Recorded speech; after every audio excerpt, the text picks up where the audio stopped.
Бұл инфинит әлемдік серіктің негізінде керемет бір отбасы ғой негізінде. Ал енді сол компаниядағы барлық қыздар бір семьядағы әпеке сіңлі сияқты болып кетеміз да.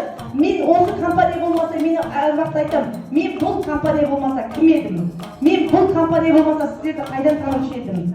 Қазір енді ел арқылы су кешіп, Аллаға мың шүкір, бірінші Алланың арқасы, екінші осындай бір кереметтей бір серіктігіміздің арқасында мінекей біздің сәуле жетекшіміздің де арман асқақ еді, міне Египетке бір барып келді. Енді ары қаратай 100 мың, 50 мың, 100 мыңның базарын басам, ары қаратай базарымды кеңейтем, Құдай қаласа, жер-жерден базар ашамын деген сияқты мінекей армандар орындалады, шынымен орындалды мінекей. Ал енді оның үстінде отырған спонсор жетекшісі, Клара жетекшімізді жұмысын істей жүріп, екеуі бірlikte бірін-бірі қолдап қуаттап жүріп, барып енді құрметті әріптестер, сіздерге жетекшілер, әпеке сіңлілер жұмысты болсын, баршаларыңызға Алла риза болсын, көп рахмет.